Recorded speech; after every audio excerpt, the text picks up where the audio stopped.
नमस्कार सर्वांना. श्री स्वामी समर्थ. स्वामी समर्थांची कृपा नेहमी तुम्ही व तुमच्या परिवारावरती राहो ही स्वामी समर्थांच्या चरणी सदैव प्रार्थना. तर ताईंनो, पुन्हा एकदा तुमच्या सर्वांचं माझ्या यूट्यूब चॅनलमध्ये स्वागत आहे. आपण आजच्या व्हिडिओमधून ही माहिती बघणार आहोत की फक्त 4 गुरुवार कोणती सेवा करायची आहे. गुरुपौर्णिमेपर्यंत, गुरुवारी ही गुरुपौर्णिमा येत आहे, तर अशा कोणत्या गोष्टी आहेत त्या तुम्हाला गोष्टी आवर्जून करायच्या आहेत ही माहिती बघणार आहोत. त्याचबरोबर स्वामी समर्थांची कोणत्या पद्धतीने 4 गुरुवारी कशा प्रकारे सेवा करावी ही माहिती आपण ह्या आजच्या व्हिडिओमधून बघणार आहोत. गुरुवार 19 जून 2025 ते गुरुपौर्णिमा या कालावधीतील 4 गुरुवारी 4 गोष्टी ह्या आवर्जून करायच्या आहेत. त्याच्यानंतर स्वामी समर्थांची कृपा ही होईल. गुरुर ब्रह्मा गुरुर विष्णू गुरुर्देव महेश्वर गुरु साक्षात परब्रह्म तस्मै श्री गुरवे नमः. आषाढ पौर्णिमा ही गुरुपौर्णिमा म्हणून साजरी केली जाते. चातुर्मास हा सुरू झाल्यानंतर ही पहिलीच पौर्णिमा आहे. त्याच्यामुळे या दिवसाचे महत्त्व हे कित्येक पटींनी वाढले आहे. गुरुपौर्णिमा हा आपल्या भारतामधील एक अतिशय महत्त्वाचा असा सण आहे. यामध्ये संस्कृतीत गुरुला देवाप्रमाणे मानलं जातं. गुरुपौर्णिमा मोठ्या उत्साहात आणि श्रद्धापूर्वक सर्वत्र साजरी करतात. गुरु म्हणजेच अज्ञानाचा अंधकार नाहीसा करून ज्ञानाच्या प्रकाशाच्या वाटेकडे हा आपल्याला घेऊन जाणारा वंदनीय व्यक्ती. गुरुपौर्णिमेच्या पार्श्वभूमीवर श्री स्वामी समर्थ महाराजांची सेवा करण्याची सुवर्ण संधी ही आहे. 4 गुरुवार श्री स्वामींची सेवा करायची. यावर्षी गुरुवार 10 जुलै 2025 रोजी गुरुपौर्णिमा आहे. बुधवार 9 जुलै 2025 रोजी मध्यरात्री 1:36 आषाढ पौर्णिमा सुरू होणार आहे. तर गुरुवार 10 जुलै 2025 रोजी 2:06 आषाढ पौर्णिमेची सांगता होत आहे. ताईंनो, प्रत्यक्ष दत्तावतार असलेले अक्कलकोटचे श्री स्वामी समर्थ महाराज हजारो भाविकांचे सद्गुरू आहेत. सद्गुरूंची सेवा करून त्यांची कृपादृष्टी, शुभाशीर्वाद आणि पुण्यप्राप्ती ही करता येऊ शकते. गुरुवार 19 जून 2025 ते गुरुवार 10 जुलै 2025 असे 4 गुरुवार ही आपण स्वामींची विशेष सेवा करायची आहे. याच्यामुळे अशक्यही शक्य होण्याचा आत्मविश्वास सुद्धा प्राप्त होऊ शकेल. तर ताईंनो, 4 गुरुवारी स्वामींची सेवा कशी करायची आहे, तर गुरुवारी आवर्जून श्री स्वामी समर्थ महाराजांचं विशेष अशी पूजा तुम्हाला करायची आहे. त्याच्यामुळे गुरुवारपासून स्वामी सेवेस प्रारंभ करता येऊ शकतो. अगदी घरच्या घरी श्री स्वामी समर्थांच्या समोर बसून स्वामी सेवेचा संकल्प करायचा. गुरुवार 19 जून 2025 ते गुरुवार 10 जुलै 2025 या कालावधीमध्ये 4 गुरुवार येत आहेत. या सगळ्या गुरुवारी शक्यतो एकसारखी स्वामी सेवा करायची आहे. अनेकदा आपल्याला ह्या धकाधकीच्या काळामध्ये सेवा करणं हे शक्य होत नाही. अशा वेळी तुम्ही जितकी शक्य असेल तितकी सेवा श्री स्वामी समर्थांची करायची आहे.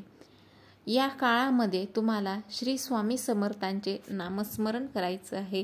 त्याच्यानंतर मंत्रांचे जप करायचे आहेत, स्तोत्रांचे पठण करायचे आहे, किंवा जर तुम्हाला ते पठण करायला जमत नसेल तरी तुम्ही ते श्रवण करायचे आहेत.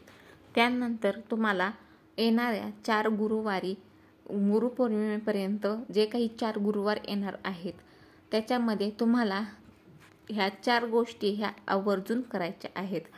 गुरुवार 19 जून 2025 ते गुरुवार 10 जुलै 2025 या काळामध्ये 4 गुरुवार येणार, तर त्यामध्ये तुम्हाला ह्या 4 गोष्टी आवर्जून करायच्या आहेत. एक म्हणजे घरच्या घरी श्री स्वामी समर्थ महाराजांच्या फोटोचे किंवा मूर्तीचे तुम्हाला विशेष अशी पूजा करायची आहे.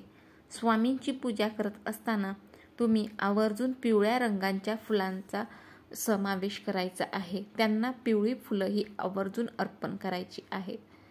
दुसरं म्हणजे पिवळ्या रंगाचे पेढे, मिठाई स्वामींच्या चरणी अर्पण करायची आणि तोच प्रसाद म्हणून वाटायचा आहे. त्यानंतर तिसरी गोष्ट म्हणजे तुम्हाला स्वामींचा सर्वात प्रभावी तारक मंत्र हा स्वामींच्या अन्य मंत्राचा जप, स्वामींचे श्लोक, स्तोत्रपठण यांचे पठण करायचे. शक्य असेल तर एक जपमाळ म्हणजे 108 वेळा तारक मंत्राचा जप करायचा आहे.